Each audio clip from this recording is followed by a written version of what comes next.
అనేదే పూర్తిగా బ్రాహ్మణుల ఆధిపత్యంలో ఉన్నటువంటి వ్యవస్థ. మీరు కూడా ఒక తమిళ బ్రాహ్మణ కుటుంబం నుంచి వచ్చినటువంటి వాళ్ళు, మెడ్రాస్ నుంచి వచ్చినటువంటి వాళ్ళు. ఎందుకని మీరు సాంప్రదాయానికి భిన్నంగా పేదలు, దళితులు, హక్కులు, ముస్లింలు వీళ్ళ వెంబడబడ్డారు? మేమంతా పెరిగిన రోజుల్లో పెద్ద ఎత్తున మార్క్సిజం మమ్మల్ని అంతా ఆకర్షించింది, చాలామందిని ఆకర్షించింది. నేను ఆనర్స్కి వచ్చేటప్పటికి నాకు యాక్సెస్ టు మార్క్సిస్ట్ లిటరేచర్ ఎక్కువైంది. And I could see as a human being what Marxism does not train you in the ideology. What Marxism basically gives you is an understanding of the world around you. Marks ఒక్కడే పేదవాళ్ళ గురించి రాసినవాడు, marks ఒక్కడే. వాళ్ళ ఆధిపత్యం గురించి, భావిలో వాళ్ళ ఆధిపత్యం గురించి రాసినవాడు మార్క్స్ ఒక్కడే. The literature of marks and various novels around that, written around that philosophy, అది ఒక ప్రపంచ దృక్పథం కల్పించింది నాలో. That world vision is I should always be with the poor. అంటే కన్నబిరాన్ గారు, మీరు ఒక సాంప్రదాయ కుటుంబం నుంచి వచ్చినటువంటి వాళ్ళు, మీరు మీ ఫ్యామిలీ బ్యాక్గ్రౌండ్ కానీ, మీ తండ్రి తాత, అంటే ఏ రకంగా మీ బాల్యం కానీ, మీరు అసలు ఎక్కడ గడిపారు, ఏ రకమైనటువంటి వాతావరణంలో పెరిగారు, మీ కుటుంబ నేపథ్యం గురించి వివరిస్తారా? అంటే నా కుటుంబ నేపథ్యంలో మా ఫాదర్ ఇక్కడనే డాక్టర్గా ఉండేవాడు. నెల్లూరు మా native place. Then as like all middle classes have their own peculiar tragedies. మరి he got married a second time and there was a separation and we were sent out. ఆ నేపథ్యంలో పావర్టీ గడించిందే కానీ I'm not such a poor man. నెల్లూరులోనే చదువుకున్నాము. మాకు Telugu more than Tamil I know how to read and write Telugu. I studied in Telugu medium. But I can say I was a lower middle class స్టాటస్కు వెళ్ళిపోయినా. So I was financially very in a stringent condition, not being able to afford anything with normal children, middle class children could afford. అట్ట పెరిగిన వాడిని. పచ్చబాస్ కాలేజ్లో చదివిన అక్కడ. Then I went to Vivekananda college and did my MA, economics MA. అక్కడ బాగా by the time my cousin also started earning well. నాకు I was able to afford to buy books. I could buy books on my own and read them అట్ట. ఆ reading habit బాగా చుట్టుకుంది నన్ను. I use to spend time, most of the time reading. And by the time I came to law, I started playing cricket and I used to play very good cricket. I was a known cricketer. Bowler or batting ball? I was an off spinner. Okay. Then I did my law. లా పెద్ద ఇప్పుడు మరి కాదు కదా. లా 5 రూపాయలు కడితే వాడు నేను పోయి అడ్మిషన్ ఇస్తాడు. Anybody who is not fit for anything goes to law in those days. That is the principle. Law కాలేజీలో పోతే మీరు అట్లా అనుకున్నారా, లేకపోతే నేను ఇది చేయాలనేటువంటి దాంతో చేరిన? బికాజ్ అప్పుడంతా ఇది పెద్ద ఇది లేదు కదా. I just thought I will do law because I have done MA. I will do law. Did law, and then I thought I will get some employment in one of these big companies, Bama Shell, వాటిలో వస్తుంది. అట్ట చూసిన నేను tea estates అక్కడ employment ఉంటుంది చదువుకున్న వాళ్ళకి, MA చేసిన వాళ్ళు అని అట్ట చదివిన. Then I went and joined RM Seshadri ICS. అది నేనే అడిగి ఆయన దగ్గర చేరినాను. ఆయన దగ్గర 1 year పని చేసిన, అంతే. అవతల వచ్చేసి ఏం చేసేది తెలియకుండా అవస్థపడుతూ పెళ్లి చేసుకున్నాను. And then after my marriage I was looking for a job. I got some job in TVS for about I stayed there for 8 months and resigned and came away. Then I came to Secunderabad. హైదరాబాద్లో ఒక business లాయర్గా, ఒక corporate లాయర్గా ఇప్పటి భాషలో చెప్పాలంటే emerge అయ్యే అవకాశం ఉండింది. ఎందుకని మీరు నక్సలిజం వైపు లేకపోతే వీళ్ళ కేసుల వైపు పోయినారు? జీవిత నేపథ్యం ఎలా ఉండిందంటే, ఒకటి ఒక డీప్ కమ్యూనిస్ట్ ఫిలాసఫీ మీద నమ్మకం. రెండు, ఏ విలువలను అయితే ఆ పార్టీ రాజకీయం పోషిస్తుందో ఆ విలువలు కనపడకుండా ఉంటే దాని గురించి కొంచెము ఆలోచించడం. ఇటువంటి పరిస్థితుల్లో నక్సలైట్ మూవ్మెంట్ వచ్చింది. నక్సలైట్ మూవ్మెంట్ రాగానే నేను ఒక డిసిషన్ తీసుకున్నా. ఆ డిసిషన్ ఏమిటంటే మితమైన ధనార్జన, మనకు కంఫర్టబుల్గా ఉండేటట్టు మన పరిధిలో, నేను పనిచేసే పరిధిలో ప్రజాస్వామ్య విలువలను చేసే ఒక కృషి చేయాలని అనుకున్నాను. ఎప్పుడు నక్సలైట్ మూవ్మెంట్ రాగానే. నక్సలైట్ మూవ్మెంటు, ఆ మూమెంట్ కేసెస్ నాకు తీసుకుని ఇచ్చిన వాళ్ళు, ఇన్ఫ్యాక్ట్ నాకు జ్వాలాముఖి కేసు తీసుకుని ఇచ్చింది నా జూనియర్ చారి కె నరసింహాచారి. సార్ మీరు అపీర్ అవుతారంటే డిటెన్షన్ యాక్ట్ అపీర్ అయినండి. దానికి ముందర కొన్ని వాళ్ళ పుస్తకాలు కొన్ని ప్రాస్క్రైబ్ చేసినారు, దానికి అపీర్ అయినా. అప్పుడు దానివల్ల రావి సుబ్బారావు అని ఒక అతను ఉన్నాడు, CPI lawyer, very fine person. అతను వచ్చి నన్ను ఊరికే నువ్వు ఈ కేసు చేయరాదా, ఆ కేసు చేయరాదా, ఇక్కడ రాదా అని చెప్పి ఈ కుట్ర కేసులు దాంట్లో నన్ను ఇరికిచ్చిన అతను ఒకడు సలా నరసింహారెడ్డిని ఒక మిత్రుడు ఒకడు, సెకండ్రాబాద్ కాన్స్పిరసీ కేసులో ఆయన జైల్లో ఉండి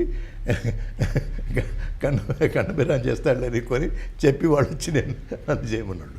అట్టా ఇటు వచ్చింది. But the basic feeling is, నేను డబ్బు చేసే మార్గము తీసుకొని ఉండాలంటే, ఆ రూట్ తీసుకొని ఉండాలంటే ఇవంతా ఒప్పుకునేవాడిని కాదు. బికాజ్ కర్కశంగా మీ కమిట్మెంట్ ప్రకారం అట్లా చేసినారు. చాలా కేసులు మీరు వాదించినారు. కానీ మీరు వాదించిన అన్ని కేసులలో భూమయ్య కిష్టగౌడ్ ఉరిశిక్షకు సంబంధించినటువంటి కేసు అనేది చాలా చారిత్రాత్మకమైన కేసుగా చెప్పుకోవచ్చు. యాక్చువల్గా ఏంటిది ఆ కేసు నేపథ్యం ఏంటి? వీళ్ళు నక్సలైట్ల కురియర్లు.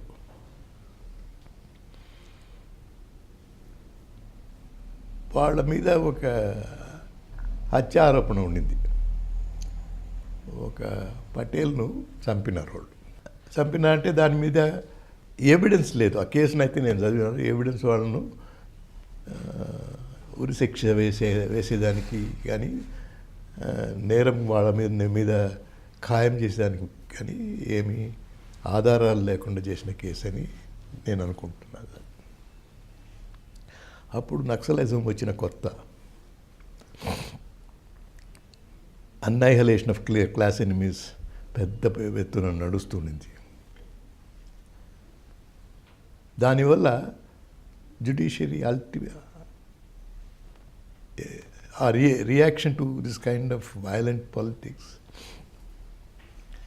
వాడి మీద డెత్ సెంటెన్స్, ఆయన మీద కిష్టగౌడ్ బొమ్మాయి మీద డెత్ సెంటెన్స్ వేసినారు. వాళ్లకు డెత్ సెంటెన్స్ వేస్తే నేను పోయాను, వాళ్ళ ప్రిజన్లో చూసేసి వచ్చిన. వాళ్ళు సాలిటరీ సెల్లో ఉంటారు డెత్ సెంటెన్స్ వేసిన వాళ్ళు. I had a talk with him and all that. వాడికి డెత్ సెంటెన్స్ ఫిక్స్ చేసిన రోజు సెలవులు ఉన్నాయి, సమ్మర్ వెకేషన్. తబ్బూరుకులు ప్రదీప్ చెప్పినాడు, మా జూనియర్లను పిలిపించినాడు, ఓపీడిఆర్ వెంకటకృష్ణను పిలిపించినాడు, పెటిషన్ డిక్టేట్ చేసినాను, దాన్ని టైప్ చేయించినాను. మా ఆఫీస్లోనే జరిగింది అంతా. టైప్ చేసి గవర్నర్ దగ్గరికి పోయినా మొదట. అప్పుడు ఓబుల్ రెడ్డి గవర్నర్గా ఉండే, అంటే చీఫ్ జస్టిస్గా ఉండి గవర్నర్ అయినాడు. బికాజ్ గవర్నర్ అపాయింట్ చేయలేదు కాబట్టి చీఫ్ జస్టిస్గా యాక్టింగ్ గవర్నర్. ఆయనతో ఆయన ఏం చేయడం తెలుసు నాకు. బెంగళరావు దగ్గర పోయినా, ఆయన చేయలేదు. ఈ రిట్ పిటిషన్ ఇచ్చి మా చారిని వెంకటకృష్ణను, చిన్నప్పరెడ్డి గంగాధర్రావు వెకేషన్ జడ్జెస్. నేను పోతే, నేను సీనియర్ లాయర్ కాబట్టి, కొంచెం సీనియర్, అప్పటికి ఇంకా సీనియర్ అని పిలవడం మొదలుపెట్టలే. నాకు పట్టం ఇవ్వాలి, సీనియర్ పట్టం. ప్రొఫెషన్లో సీనియర్ 10 సంవత్సరాలు 12 సంవత్సరాలు అయిపోయింది. పోతే రిజిస్ట్రార్ మూలంగా రావాలని అబ్జెక్షన్స్ ఉంటుంది. అట్లా కాకుండా వీళ్ళ దగ్గర పంపించి మీరు ఇంటికి వెళ్ళండి రమ్మన్నాను. ఇంటికి వెళ్ళినారు. ఆయన పిలిచినాడు, గంగాధరరావుకి ఫోన్ చేసినాడు, ఆయన రమ్మన్నాడు. అదే పేపర్స్ తీసుకొని స్టే అని చెప్పి ఆర్డర్స్ ఇచ్చాడు. ఆయన ఇచ్చినాడు, వాళ్ళు వచ్చినారు. నేను తీసుకుపోయి ఆ రోజు జైలుకి పోయి నేను వసంత ఇద్దరం జైలుకి పోయినాము. She came with me because I was so upset. She came with me and we saw to it that the order is served and the hanging does not take place. అదంతా చేసి కనుక్కొని రిజిస్ట్రార్ శ్రీరామరాజు ఉండేవాడు, అతను వచ్చినాడు, వచ్చేసినాము. I still remember. అది అయిన తర్వాత అక్కడ ముత్యాల ముగ్గును ఒక పిక్చర్ ఉండింది, దానికి పోయినాము. అంటే కన్నబిరాన్ గారు అప్పటికి ఉద్యమము తీవ్ర స్థాయిలో ఉంది, మీరు కూడా ఒక యువ న్యాయవాది, ప్లస్ మీరు ఐడియాలజికల్గా కమ్యూనిజం తోటి మమేకమైనటువంటి వ్యక్తి. ఒక ఇద్దరు కార్యకర్తల్ని జైల్లో నిర్బంధించినప్పుడు, వాళ్ళని మీరు కలుసుకున్నప్పుడు మీరెట్లా ఉద్వేగపడ్డారు, ఉద్వేగపరంగా ఎట్లా ఫీల్ అయ్యారు? అదేవిధంగా భూమయ్య కృష్ణ గౌడ్ ఆల్మోస్ట్ ఊరికమ్మాన్ని ఎక్కాల్సినటువంటి వాళ్ళు మీతో ఏం మాట్లాడారు? ఏం లేదు పాపం, దే వర్ సేయింగ్ మేము చేయలేదు, అయినా ఉరి శిక్ష వేసినారు. బట్ చాలా ఇంపార్టెంట్ ఏమిటంటే ఉరి శిక్ష పడ్డ వాళ్ళంతా whatever nature of the crime, వాళ్ళు చాలా ఫిలసాఫికల్ అయిపోతారు. They are not bothered about the awaiting hanging rope, they are not bothered. అంటే పొలిటికల్ లెవెల్ అప్పటికే మీరు జార్జ్ ఫెర్నాండెజ్ ఇట్లాంటి వాళ్ళు కూడా ఇక్కడికి వచ్చి భూమయ్య కృష్ణ గౌడ్ ఉరి శిక్షకు వ్యతిరేకంగా మాట్లాడడము, అటువంటి ఉద్యమం నడుస్తూ ఉంది. అది జార్జ్ ఫెర్నాండెస్ అప్పటికి నా దగ్గరికి రావడం మొదలుపెట్టలే. ఇదంతా అయిన తర్వాతనే కొంచెం ఏంటంటే ఎవరు నా దగ్గరికి లీడర్లు ఎవరు రాలే. Then when I finish this stay, it came up for hearing after the emergency. After the emergency ఈ కేసు మాధవ్ రెడ్డి, మధుసూదన్ రావు గారి ముందర వచ్చింది, వాళ్ళ ముందర నేను ఆర్గ్యూ చేసి చెప్పిన, ఇట్లా మీరే జడ్జెస్ సుప్రీంకోర్టులో 2-3 సంవత్సరాలు సాలిటరీ సెల్లో ఉండిపోతే ఒక పర్సన్ విత్ డెత్ సెంటెన్స్ అది సఫిషియెంట్ పనిష్మెంట్ అని వాళ్ళు లైఫ్కు మార్చేసేవాళ్ళు. ఆ డిసిషన్స్ అంతా పెట్టుకొని వాళ్ళ ముందర ఆర్గ్యూ చేసి రాజకీయంగా కూడా ఎక్స్ప్లెయిన్ చేసి,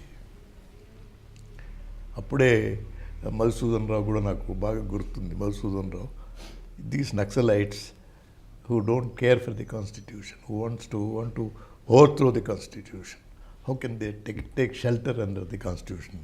నేను చెప్పినాను, సార్ వాళ్ళ విలువలు కాదు ఇప్పుడు ట్రయల్లో ఉండేది, మీ విలువలు. Your values are on trial, so you should not talk like this, you remove it from the constitution. మీరు చాలా సందర్భాల్లో జడ్జిలని, ప్రాసిక్యూటర్స్ని చాలామందిని అట్లా మాట్లాడుతుంటారు, ప్రాసిక్యూటర్ ఆఫ్ ప్రాసిక్యూటర్స్ అని అంటారు మిమ్మల్ని. ఎందుకని మీరు అంత మొండిగా అమర్యాదగా? అమర్యాద అంటే వాడికి రెస్పెక్ట్ ఇవ్వకుండా మాట్లాడాలి నేను. బట్ వాడు తప్పు చెప్పింది నేను ఒప్పుకోను. నాకు తప్పని అనిపించిందంటే వెంటనే చెప్పాలా, otherwise you are not a lawyer, you are not a human being. I have values to defend and I will not admit assault on such values by a court. Kannabiran garu, మీరు కోపంగా ఉంటారు, ఎప్పుడైనా జడ్జిలను తిట్టారు? అది నా పేరు. నేను వాళ్ళు అమర్యాదగా నడుచుకుంటూనే నేను వాళ్ళతో ఏమైనా చెప్తాను, కానీ నేను సాధారణంగా చాలా మర్యాద ఇచ్చి మాట్లాడేవాడిని నేను. బట్ నేను గట్టిగా మాట్లాడడం వేరే, అమర్యాదగా మాట్లాడడం వేరే.